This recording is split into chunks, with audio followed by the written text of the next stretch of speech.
We're here today with Ryan Hargreaves. He is an executive coach and leadership consultant.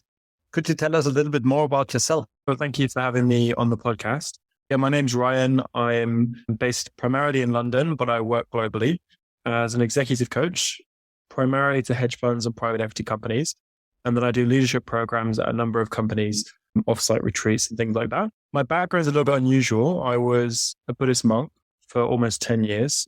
And prior to that, also was practicing meditation, Buddhism since an early age, including some long periods in silent, solitary meditation retreat. In my work, draw from this experience as well as a sort of a more secular training through an MBA program that I've done to sort of help people and companies maximize their leadership capacity and their personal capacity in the best way that I can. What role can spirituality play in leadership development, and how can it benefit entrepreneurs? So I think it really depends how you define spirituality. I think many people consider spirituality all the external show, like you see people with smudging sage on Instagram and things like this. But actual real spirituality is about what's going on the inside.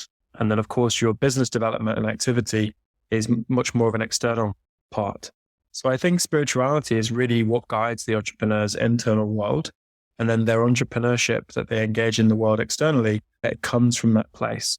So I think people who engage in practices like meditation, reflection, journaling, even forms of prayer, etc., they develop ideally a self-awareness, a concentration, and a level of compassion that are very useful in business. I think as a leader particularly, it's very important to have that self-awareness, self-regulation, because actually without it, it's very easy to have blind spots and people don't always point them out to us. I also think that spirituality is actually ideally removed from a desire for profit or respect. So for example, now I'm no longer a monk, I'm very conscious of not presenting myself as a spiritual leader or spiritual teacher in the work that I do explicitly, because that wouldn't be what I would charge for. And so I think if a person has a spiritual depth, they have something in their heart that is beyond just a desire for profit and respect. And then when they engage in business, which of course is linked to those two things, it's not as shallow. There's easier to build better relationships, and it can move a lot further from there. Can you share any specific spiritual practices or principles that can help business persons become better leaders? In Buddhism, we have this practice called the six perfections, which are giving, moral discipline, patience, effort, concentration, and wisdom. And I think these six practices, which are all motivated by compassion, are very, very useful to integrate into business life, particularly as a leader. So for example, the first one, giving generosity. So that means to your clients, to your colleagues, to all the different stakeholders, and to even competitors actually, which maybe seem counterintuitive, but having that attitude of generosity is a very powerful way to create positive energy, positive karma, to build good relationships, and to make that difference and create a lasting impression. The second one, moral discipline, is very important as a leader because people look at how you behave. Even if you're young and doing something really exciting and interesting like a startup, you need to sort of have some professionalism and some ability to be careful with how you behave, how you speak, how you use the money and resources that investors have trusted you with. All this is around discipline. And patience is a huge one. Many businesses fail. And so that ability to endure the difficult times and to be able to maintain peace and positivity amidst challenges, incredibly important as a leader, especially if you're steering the ship and there's a stormy patch. And metaphorically speaking, you need to be the person that is calm, patient, and able to still lead amidst that crisis. Effort is all about the energy that we bring to tasks, not just about exertion. So if we can maintain a consistent, steadfast enthusiasm for our project, that's going to see it through to completion and also inspire our team. And concentration, the ability to stop distraction. Meditation is a useful tool for this. The most successful leaders are able to get into their flow state by being in a state of single-pointed concentration. And finally, wisdom, knowing the right thing to do and when to do it.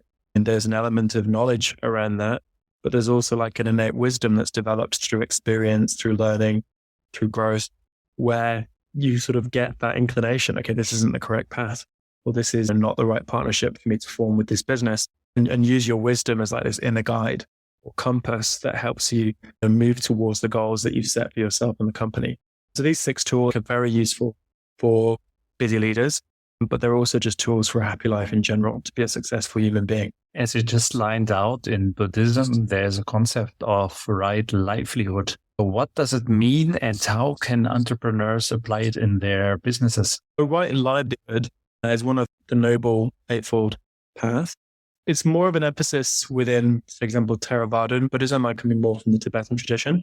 But in all aspects of Buddhism, this means essentially living in a way that is not causing harm and is ideally ethically positive or impactful. But in the Theravadan school, there's a bit more of a stricter interpretation in terms of what kinds of jobs a Buddhist would be suitable to engage in. The Mahayana approach, which is another kind of group of thought around Buddhism, is more about intention being principle.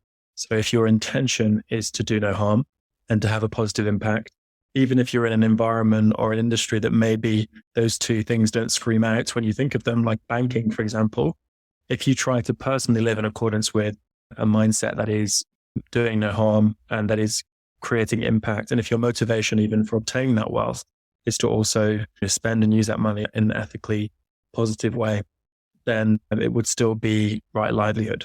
Someone, for example, could work in a Buddhist community and have a desire just to have respect, to control people. And actually that would be a negative form of like make bad rules. That would be wrong livelihood, even though it looks right from the outside.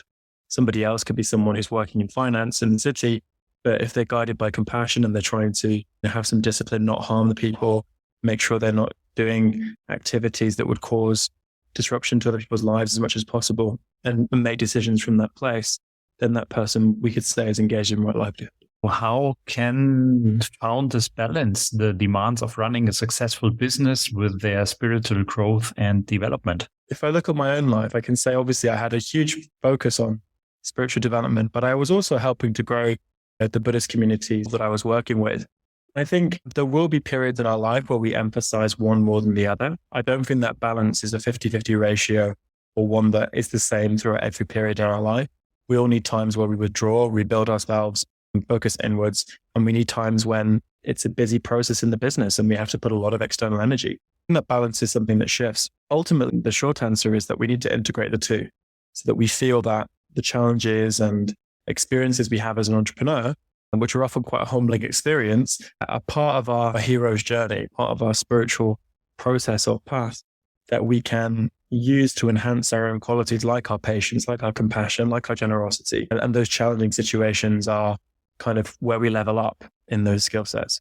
It's more important as an entrepreneur, if you want to have a spiritual life alongside it, to live and breathe spirituality in your daily life, in your work situation, and consistently training in things like, for example, meditation on a daily basis. These days, I think there's a big tendency, particularly with millennials and Generation Z, that they want to go into these very intense experiences, like do an intense 10-day retreat or take ayahuasca. Their version of spirituality is just chasing peak experiences, which is pretty much the same as like doing drugs and chasing pleasure in an ordinary sense. We're just translating it into what looks like a spiritual setting. Although some of these things can have some impact, potentially positive for some people, it's actually the daily consistency that really makes someone have a spiritual life. Going on a one-off retreat or doing this or doing that doesn't have enough of an impact to really sustain a spiritual life. So perhaps we could dig a little bit deeper in there. So how can entrepreneurs use mindfulness and meditation to cultivate their leadership skills and create a more positive work environment? There's a few ways. I think the meditation is a skill, even just a very simple meditation, like focusing on the sensation of the breath, the exclusion of everything else, and bringing the mind back each time it wanders, for say 10 minutes a day. This is going to help create a base level of concentration and to develop their mindfulness, their ability to hold and remember, maintain the continuity of cognition and thought. That will translate very nicely into many areas of their business. It will also mean that they're more peaceful. When people are more peaceful, they think, speak, and act better. They come from a place of clarity, which helps them make better decisions. They also, by doing this, will create a more positive work environment because they will treat people better, and kind of the energy that permeates a place based on someone's kind of mood or feeling and is affected by them doing meditation. If they meditate in their place of work, in their office, people will come in, they'll feel it to be an inviting space. I mean, one very simple routine for an entrepreneur or anybody really would be in the morning, maybe do some meditation, establish a peaceful mind, They do try to maintain the best they can throughout the day. And then also in the morning or the beginning of the working day, set a good intention. It might be that they want to actually be specific. Like, so today, I'm going to encourage everyone I speak to and not be too critical. Maybe they got the feedback last week coming up with a big important project for a new client. They were getting very critical. Okay, today I'm going to focus on being encouraging, not being too critical, and really empowering everyone in my workplace. Then throughout the day, holding that intention with mindfulness, trying to live by that intention. And at the end of the day, maybe reviewing, reflecting, even journaling. How did I do? How did my day stack up against my intention? And then the next day, again, either renewing the same intention or something else. And in this way, you kind of build positive habits until eventually, as you move on from day to day, you've kind of kept the previous good habits. And in that way, you develop as a leader. One of the ways to know what do I need to work on is by being open and receptive to feedback and seeing what other people are also noticing in our behavior, in the way we interact. Do people feel comfortable in our presence, and cultivating that level of awareness? To close our conversation, what does leadership mean for you in 3 words? For this, I'm going to say thoughts, words, and actions. Just to elaborate briefly on those 3. So for thoughts, I think it's important to be intentional, to have an actual purpose behind what you're doing inside from what you're thinking from. Words that ideally are an expression of that intention. As a leader, your words impact, so you need to be wise. Once you've said something, you can't unsay it. So it's very important to watch your speech. One Buddhist master said, when you're alone, watch your thoughts. When you're with others, watch your speech. It's very helpful advice. And the final one is action. People want you to walk the walk, not just talk the talk. And so it's important that what people see, what people feel, what they witness in our behavior and where we put our time and energy reflects those intentions that we set ourselves and for the business. And so it's really important to be visible, be proactive, show kindness to the people you work with, do things in a way that demonstrates the values that you want to aspire to as a leader. And sometimes it even comes that way around: actions, words, thoughts. Ideally, we think it first, we speak it and we act it. But actually, sometimes, even if we're not fully behind it, just by engaging in those positive sorts of behavior, we start to then shift our mind as well. Thank you for being with us today, Ryan. You're very welcome. Thank you for having me.